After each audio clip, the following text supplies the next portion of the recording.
All right, good morning, everybody. Glad to see everybody that could make it. I'm sure there may be a few more straggling in, but we're going to go ahead and get started. If you would, bow with me. I'd like to open with a word of prayer, please. Dear Heavenly Father, we thank you for all the blessings that you've given us for this day, the opportunity to gather here with our brethren, to open up your word and to study from it. We pray that you forgive us of our sins, that you will give us clean and pure hearts, that we are better able to focus on the subject at hand. We ask that you be with us, that as we study, that we will grow in knowledge and understanding in your word, that we'll be better equipped to apply these things to our lives, that you'll give us the wisdom to share them with others and the strength to withstand temptation. We're thankful for your mercy and your Son, Jesus. In his name we pray. Amen. All right, so we're continuing here with a class in the book of Ecclesiastes. We're nearing the end. Got this class and one more left, and we will have wrapped it up. To date, really, we've been discussing the book of Ecclesiastes, written by King Solomon, really, and he is maybe taking the most depressing approach to find the meaning of life that I'm aware of. And sometimes I wonder,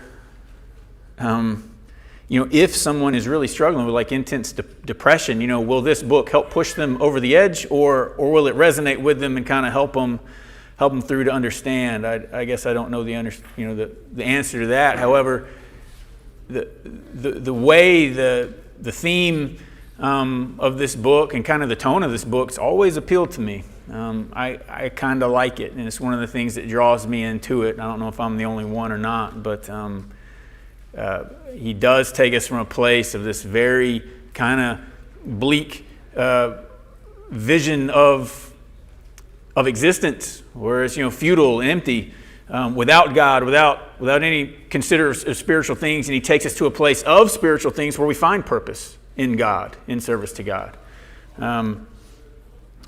And last week we made it through verse 10 of chapter 10, but I want to take one step back because we kind of rushed through that at the end last week, and I want to pick up here at verse 8 again in Ecclesiastes chapter 10, and kind of begin here as we go through the rest of the chapter.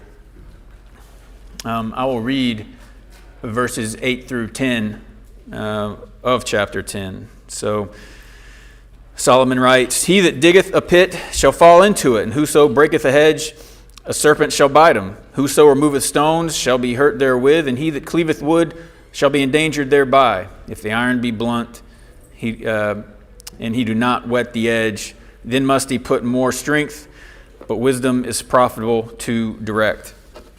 And kind of up here, I'm not quite sure the exact intent of the verses 8 and 9. I've read where some people have a thought that it's speaking primarily about people who have like a malicious intent to harm someone else. You dig a hole so someone else will fall in it, or you bust a hedge so somebody's critters get out, or something like that, or you're tearing down stones to mess up somebody's wall or what they've built, and you end up hurting yourself in that effort. I think that would be applicable here, but it could also just mean that sometimes, accidents happen, and you could be working and you hurt yourself. That's true too. I think either way, it kind of fits in here. In verse 10, reminds me of a quote from Abraham Lincoln. Verse 10: "If the iron be blunt and he doesn't whet the edge, he must put in more strength. Wisdom is profitable to direct." And Abraham Lincoln, once said, "Give me 6 hours to chop down a tree, and I'll spend the first 4, sharpening my axe." Right? The point is kind of work smarter, not harder, and I think preparation. Be intelligent, prepare for your work, that kind of thing. We've I think referenced 1 Corinthians 9:24 through 27 several times in this passage where Paul is there. Strive for the mastery, and as he's saying that, he compares it to athletics. The games, right? We compare it to our Olympics, sprinters, boxers, stuff like that, where they train and they prepare and they put in the work to be successful. I think that's all kind of encapsulated here. Even Jesus in Luke 14, verse 28, says, which of you intending to build a tower doesn't first sit down and consider the cost that you're able to ensure the successful completion of whatever it is you're planning to do. And I think all that's kind of tied up in this. All right, verse 11. I'll tell you, I read this verse 1,000 times. Surely the serpent will bite without enchantment, and a babbler is no better. And this is the King James. The ESV reads a little different. If the serpent bites before it is charmed, there is no advantage to the charmer. And I do think the surrounding context kind of helps explain it. And someone else, this may make total sense when you read it the first time. If so, please, speak up and enlighten us. I'd be happy to have that added in. But I think if we look at the surrounding context, we've been talking about wisdom, how to wisely conduct oneself. If you find yourself around a snake that you may not be able to charm, what are you going to do? You're going to try and pick it up? You see people like that on certain videos, right? I've seen clips on social media. Some Yahoo goes out there to pick up a snake and gets bit in the hand. And oh, how'd that happen? But I think it's conduct yourself wisely, I kind of think is the main intent here. Calculate the costs, calculate the risks. Shoot the snake. That's a good idea. Yeah. If you're armed, you shoot that sucker. Right. There is that story, right? That old story, Scorpion and the Frog. Familiar with that? The frog's going to cross a stream or a river, and the scorpion's like, hey, let me ride on your back across. I can't swim. And the frog's like, well, no, you're a scorpion. You're going to sting me. Like, no, why would I do that? I need your help to cross the river, so help me. And the frog's like, well, okay, I guess I'll do that if you promise not to sting me.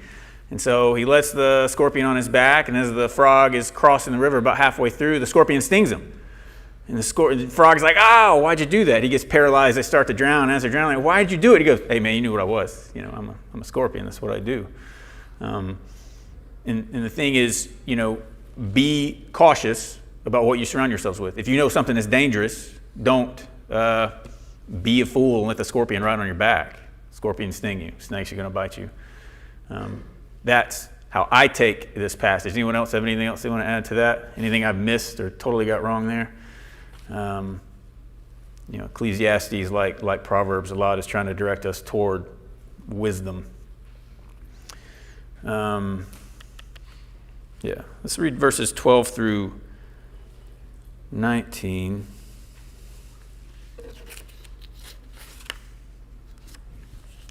Okay, 12 through 19. The words of a wise man's mouth are gracious, but the lips of a fool will swallow him up.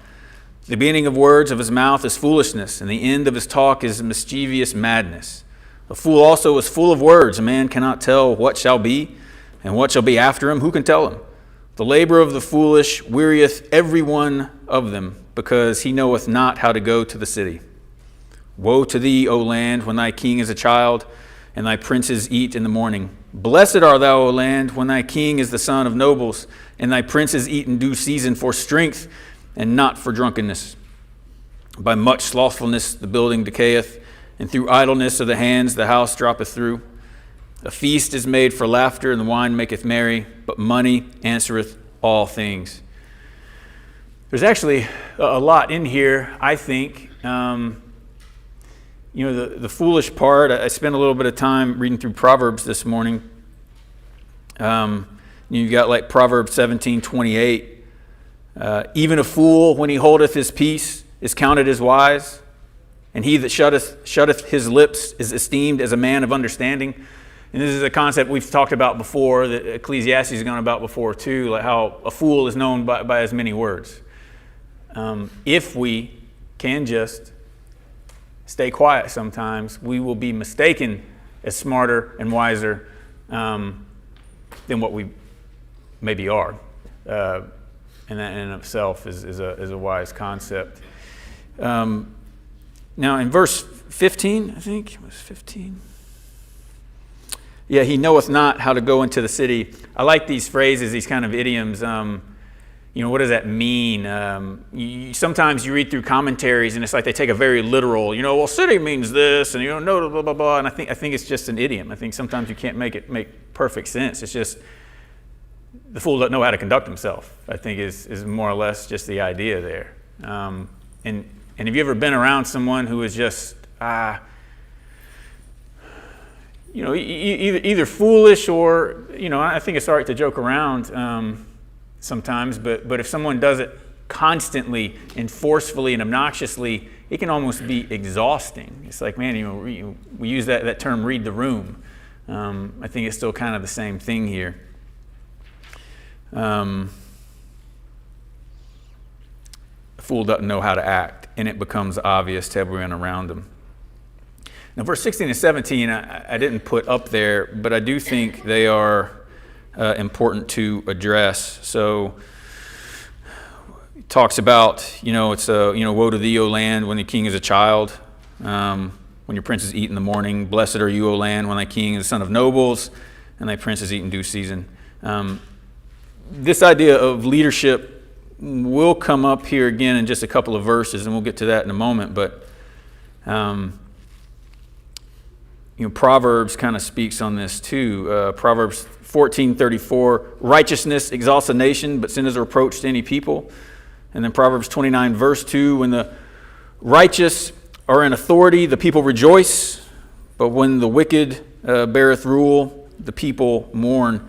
And I think that's going to be more or less it. The leadership is important, effective leadership is important, wisdom is important, and it does take a toll, whether you have good leadership or bad leadership, right? And again, we'll touch more on authority when we get to verse 20. I like verse 18 because laziness isn't really neutral, right? It's destructive. We have to be productive. We have to keep things in order or they'll continue to fall apart, right? Like if you just give up on doing your dirty dishes, your dirty laundry, it's just not going to get done. It's going to get worse. It doesn't stay neutral. It just keeps accumulating. And the same is true with ourselves. Not just stuff, not just our buildings or the things we're stewards of, but ourselves, our souls and stuff as well. There is no neutral. Like you will decay and corrupt if you don't work against those forces. In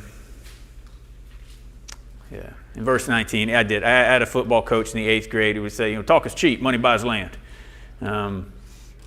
Couldn't really fully explain that, except I knew exactly what he meant, your actions speak louder than words. Money answers all things. A feast is made for laughter and wine makes merry, but money answers all things. I kind of think that's kind of what I get out of it. Maybe I've been too persuaded by Coach Seva since the 8th grade, but that is how I see it. There's a time and place for things, but action is where that's it. All right. Let's look at verse 20. I do think this is important and relevant. So curse not the king, no, not in thy thought, and curse not the rich in thy bedchamber, for a bird of the air shall carry the voice, and that which hath wings shall tell the matter. Now, first thing I want to point out is my second bullet point up there, is that this does tie back. It is a parallel to chapter 7, 20 and 21. Should be 21 and 22. Also take no heed unto all the words that are spoken, lest thou hear thy servant curse thee. For oftentimes also thine own heart knoweth that thou thyself likewise hast cursed others. 7, 21 and 22 is talking more about be careful what you hear. You hear someone curse you. And then now here in chapter 10, it's like be careful not to curse others or somebody's going to hear you.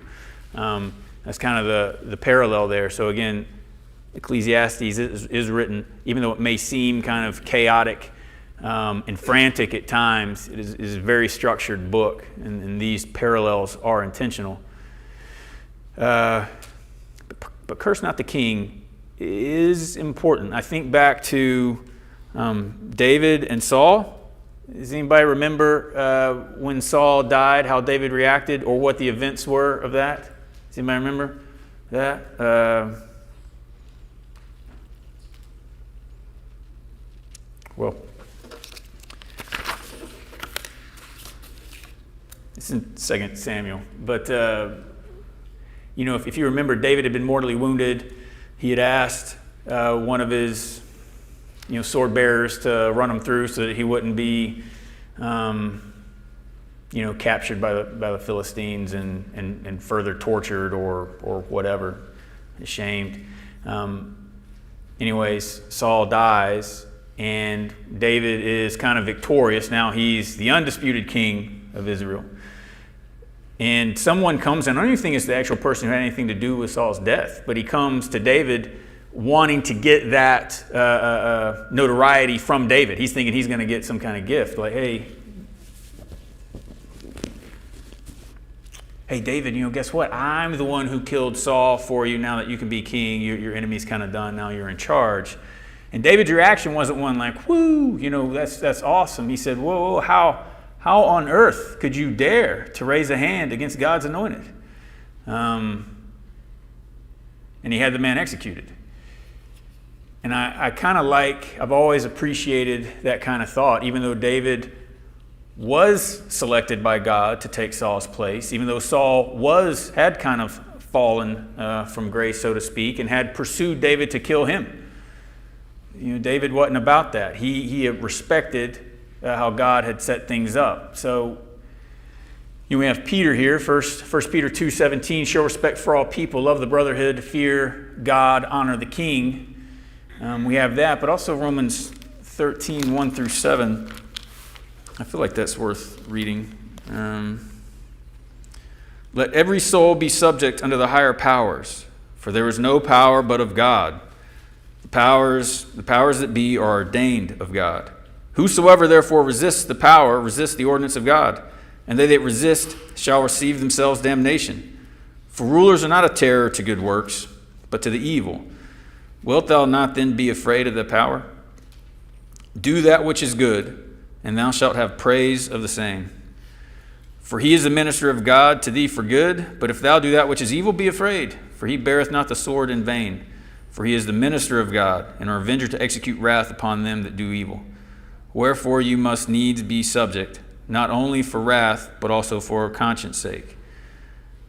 For this cause pay ye tribute also, for they are God's ministers, attending continually upon this very thing. Render therefore to all their dues, tribute to whom tribute is due, custom to whom custom, fear to whom fear, honor to whom honor. This passage here in Romans was written by who? Paul. Who was the authority at the time of Paul? Rome. How did Paul die, and who put him to death? The Romans. So Paul is saying, you need to honor the authority. God put them here for a purpose. He clearly wasn't talking about a perfectly just, benevolent, righteous government, right? Or else they wouldn't have put him to death and killed him. And the temptation today, I think, and we've seen it, no matter who is, not our king, but our president, the person who sits in our seat of authority, it is easy to disparage them, one side or the other. You hear it on either side, and I think we need to pay attention to this and kind of put it into our very own context. Be careful. While our president isn't a king, I think this definitely applies. That's not to say that you can't say anything contrary to it, but I do think there is a respectful manner in which you can voice some discontent, to express problems and concern. I think there is a respectful manner in which we can do that, and I think it is appropriate to maintain that respectful tone. Does anybody else disagree? I get a lot of just blank looks. Sorry. I don't know. Josh, this world's not our home. That's right. And the writer in Ecclesiastes sums it all up at the end of the book. Yes, sir. Okay? So while we should do our best to vote in accordance with God's will, we should not be burdened and overcome if we've studied any history in knowing the outcome of this country. Nothing lasts forever. That's right. The flower faded. We're going to die.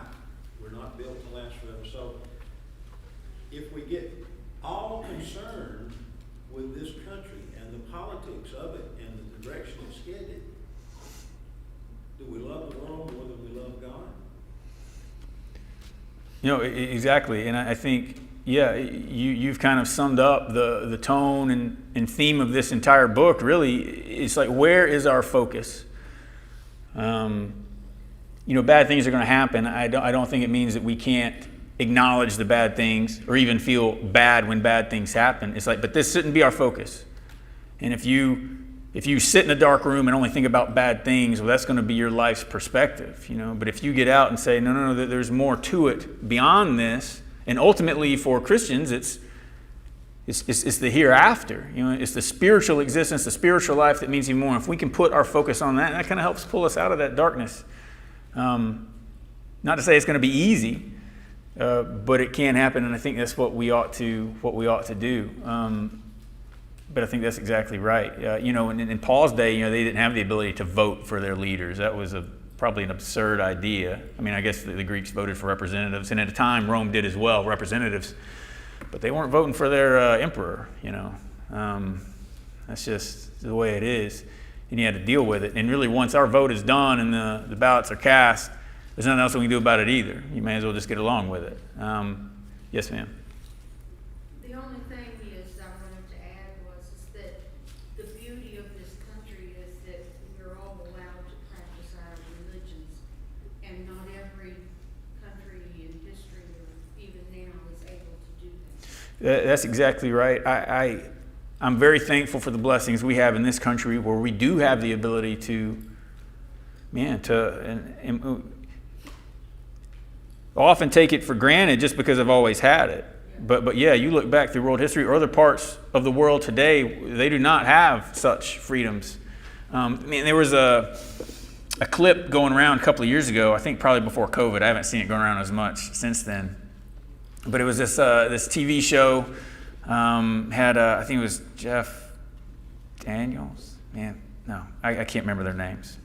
The guy was also on Dumb and Dumber, but in this movie he was playing a serious guy.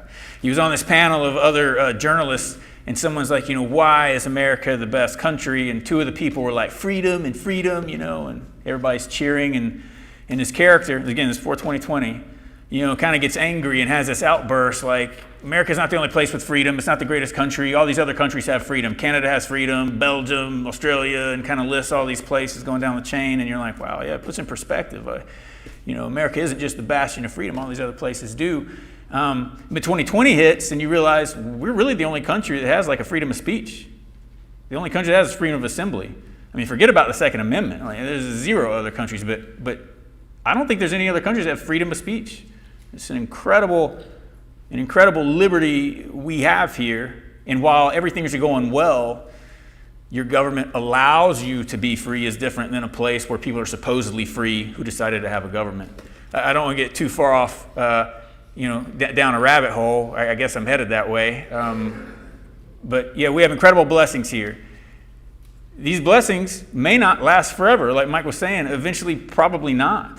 And I used to roll my eyes when people would say that or suggest it, but I can see one coming up where if you preach against homosexuality or transgenderism, where that could potentially become hate speech, just to say it. And they'll say, well, that's not supported by the First Amendment, therefore you're going to be penalized somehow. If that happens, we need to have the faith and the resolve, I think, to obey God rather than men anyways. But so far we're not there, and I hope we don't get there. But,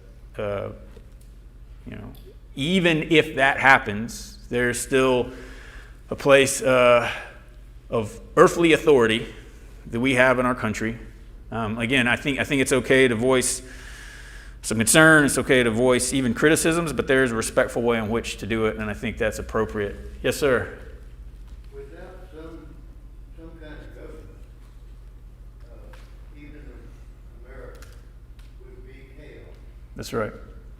Somebody wasn't in control and divided up and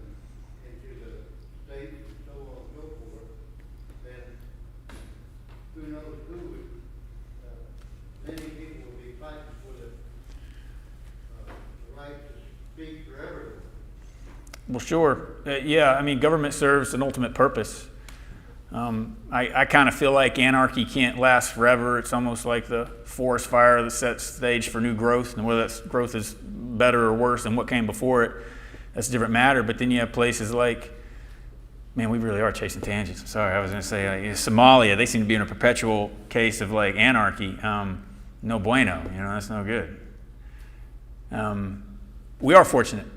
We're very fortunate in this country to worship the way we want to. We're fortunate that we're able to have some say in our leadership and stuff like that. But we are still ultimately serving God, and we should still ultimately strive to, I think, live our lives according to His precepts and concepts and put things in their proper context.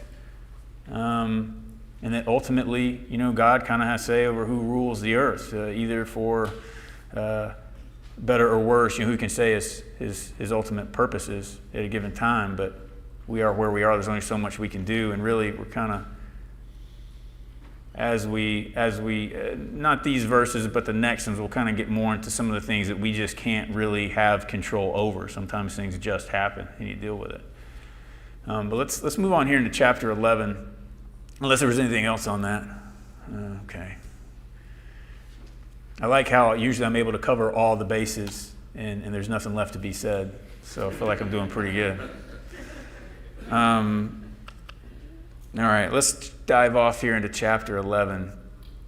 Verses 1 and 2. Cast thy bread upon the waters, for thou shalt find it after many days. Give a portion to 7 and also to 8, for thou knowest not what evil shall be upon the earth.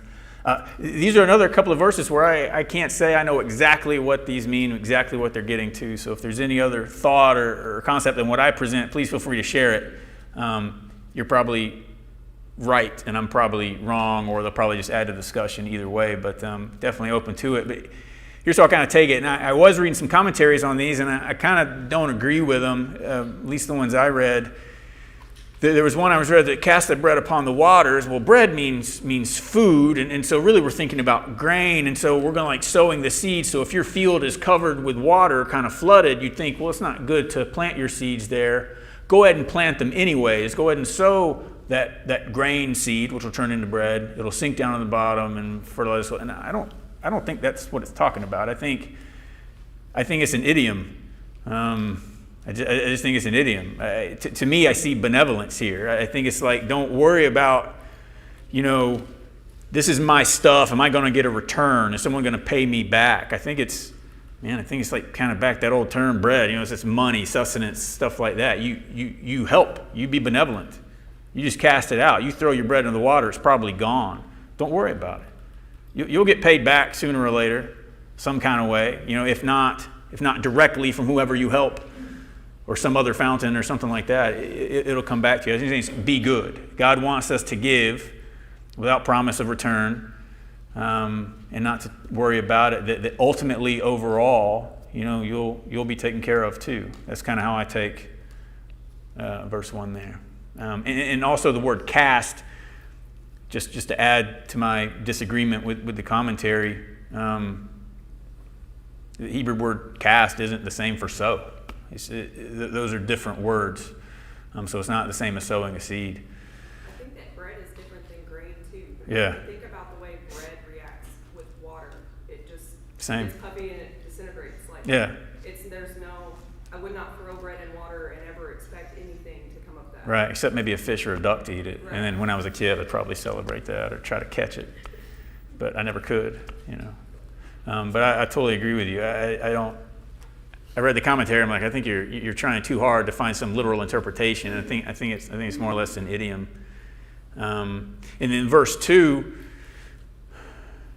I think aligns more with the benevolent part. Give a portion to 7, also to 8. And of course, the Hebrew, don't have punctuation and stuff like that. From what I understand, they'll often word stuff kind of like this for emphasis. Give some to 7 and to 8 to show emphasis, but we'll kind of do the same thing too. Not 1 but 2. We'll say stuff like that. I think that's kind of it. It also, give your portion not to 7 but to 8. Give it to more. And 7, if you believe, if you give stock into some of that Hebrew numerology, 7 kind of represents completeness. and wholeness and that kind of idea. If that's true, this makes even more sense here. Like, do your all, give as much as you can and more, could be kind of how it's seen as giving. For you know not what evil shall be upon the earth. That evil upon the earth may make more sense as we get to the next couple of verses, but still, you give while you have the ability to give. Yes, ma'am. I hate to take your time. No, please do. We got plenty. In the beginning, when it says, cast your bread upon the waters, for you will find it after many days, and then, give 7 and 8, it's almost like, be generous, because it disappears, but you'll find it after many days, because people will be generous in return. Yes, I think so. Happiness spreads happiness, generosity Yeah. spreads generosity. I agree. Jimmy Stewart taught us that in A Wonderful Life, right? Yeah, I agree. I think that's exactly the sentiment. And then, if thou know not, what evil days shall be upon the earth. I mean, this could be taken a number of ways. It could be, give while you're able to, because things may get hard for you and you're not able to give at a certain time. So you've already kind of done your part. And then you'll be taken care of when you need it. Or maybe, you go ahead and give liberally, while someone else is able to receive it and do good with it. Because things could get even worse, perhaps. Either one would probably work. But yeah, you had a really good observation there. I agree. And of course, Galatians 6:10, if we're looking for like a New Testament sort of application, as we have opportunity, let us do good unto all men, especially the household of faith. And of course, we could look at 2 Corinthians 9 too. The Lord loves a cheerful giver. Same sort of concept, I think. Yeah, let's read the next couple of verses here. Begin in verse 3. We'll go through verse 6. If the clouds be full of rain, they empty themselves upon the earth. And if the tree falls toward the south or goes toward the north, in the place where the tree falls, there it shall be. He that observes the wind shall not sow, and he that regards the clouds shall not reap. As thou knowest not what is in the way of the Spirit, nor how the bones do grow in the womb of her that is with child, even so thou knowest not the works of God who maketh all. In the morning sow thy seed, and in the evening withhold not thine hand, for thou knowest not whether shall prosper either this or that, whether they both shall be alike good.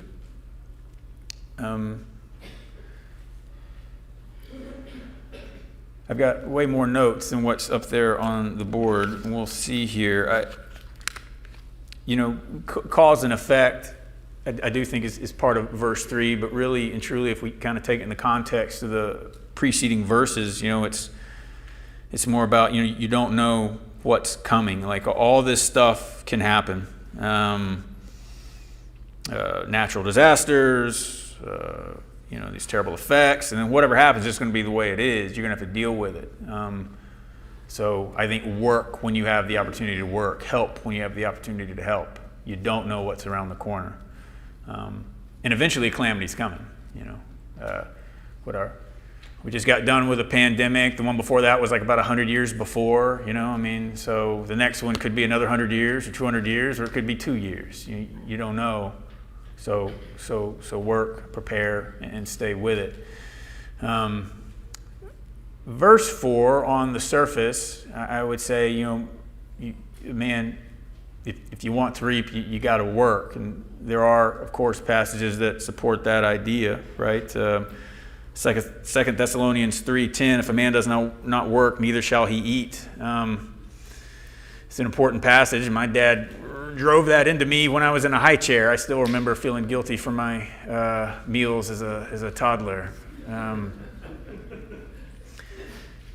But it's important to work. And of course, 1 Timothy 5:8, if a man does not provide for his own, especially of his own house, he is denied the faith and is worse than an infidel. And then we could go to, also in Timothy about the widows. Indeed, if a widow has family, the family should take care of her before the church. You have your responsibility to take care of your family. These things are important, to work, to provide, and so forth. That's one thing we take here, but again, I think if we And I think it's appropriate to kind of take that here. If you're just staring at the clouds and whatever, you're not getting anything done. You got to work. But in the immediate context, talking about staring at the clouds and stuff like that, the preceding verses was like, man, all this rain's going to fill up, it's going to come down, trees are going to fall down, and all like that. I think it may kind of be talking about worry.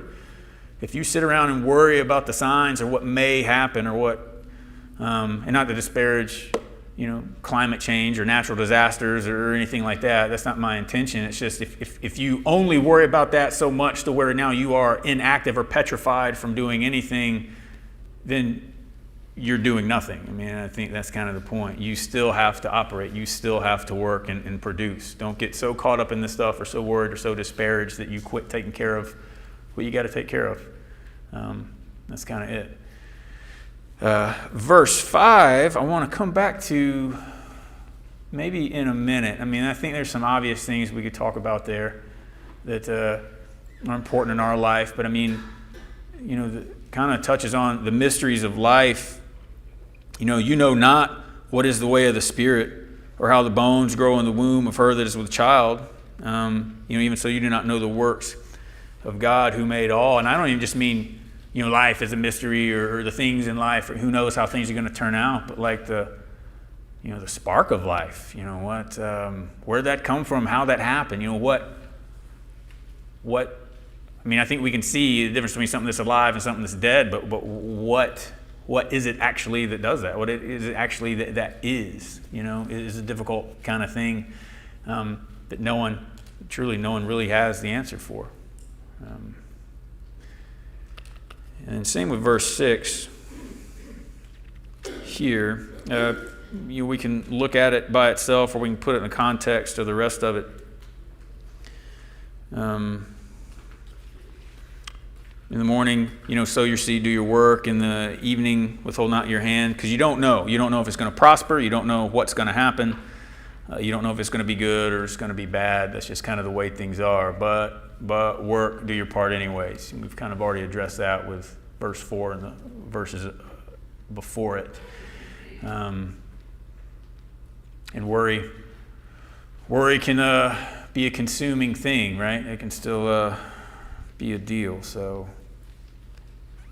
anybody else have any more on that? Anything about worry or work? I can't help it. Talked about child growing in the womb and stuff like that. I can't help. It's like the elephant in the room. If I avoided it, everyone would be thinking about it, right? I think, we don't know how God does things, but I think,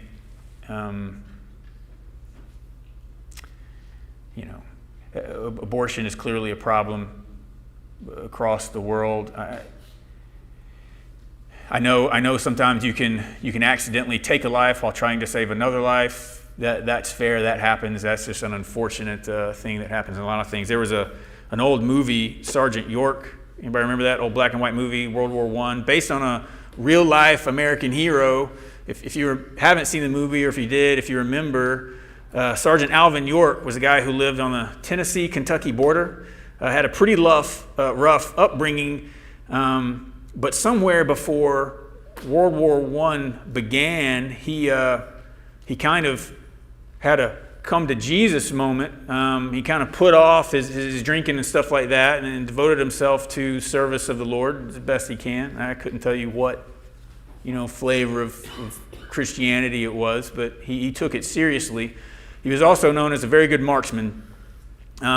Anyways, World War I happens, and before he has a chance to get drafted, he enlists, thinking it'd be easier if he showed that he wasn't a coward, but also being a conscientious objector. Well, the Army didn't care.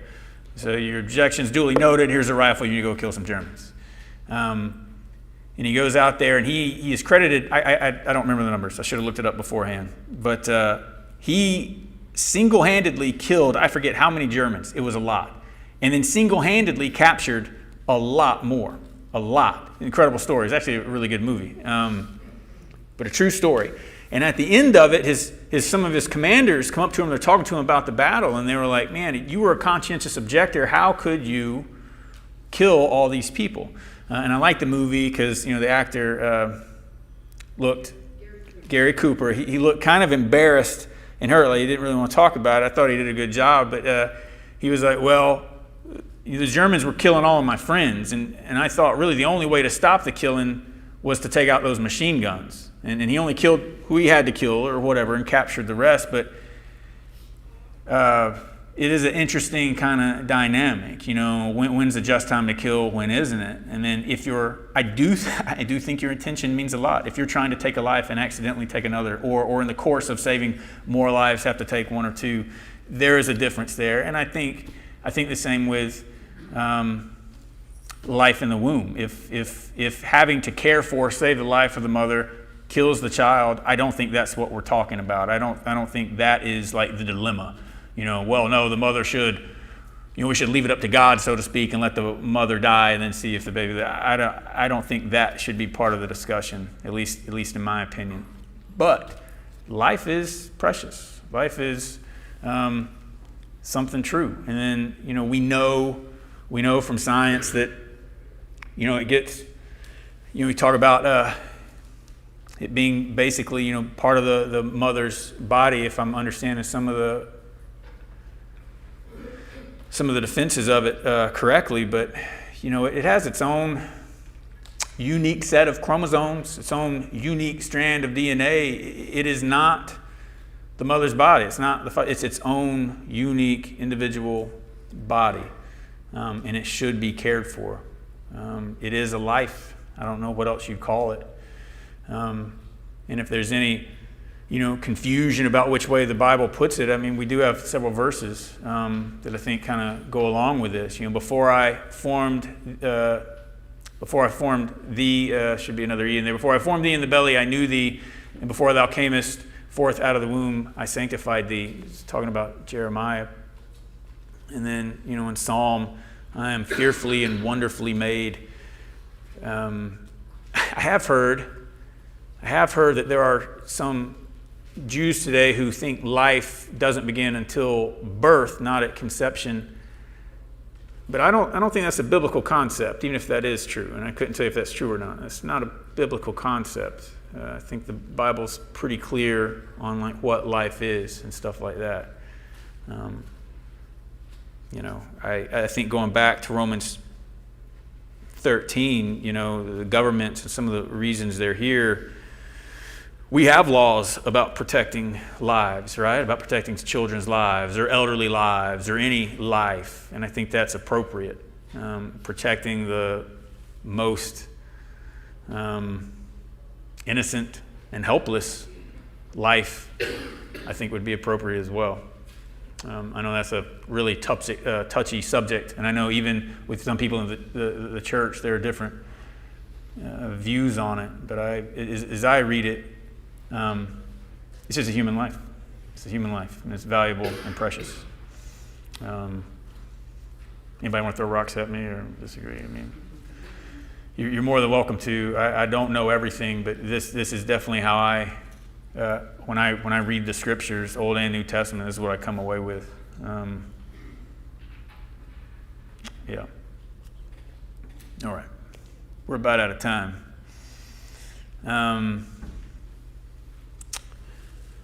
But I've got a few minutes here, so I think we can finish chapter 11. So verses 7 through 11. Truly the light is sweet, and a pleasant thing it is for the eyes to behold the sun. But if a man live many years and rejoice in them all, yet let him remember the days of darkness, for they shall be many. All that cometh is vanity. Rejoice, O young man, in thy youth, and let thy heart cheer thee in the days of thy youth, and walk in the ways of thine heart, and in the sight of thine eyes. But know thou that for all things God will bring thee into judgment. Therefore remove sorrow from thy heart, and put away evil from thy flesh, for childhood and youth are vanity. Man, verse 7, I think about sunsets and sunrises. And fortunately, I'm usually up early enough to watch a sunrise every morning, and it is truly a wonder every time I see it. Same with the sunsets. And I don't think that's the extent of what verse 7 is talking about, but I think it's not difficult to imagine how nice it is to be able to see stuff, to have the blessings that God has given us. if you live long enough, your senses are going to dull, or you could have an accident and go blind or whatever. It's just the point is enjoy things while you've got them. They're not always going to be there. Likely, they may not always be there. Same thing, enjoy your youth. It's not always going to be there.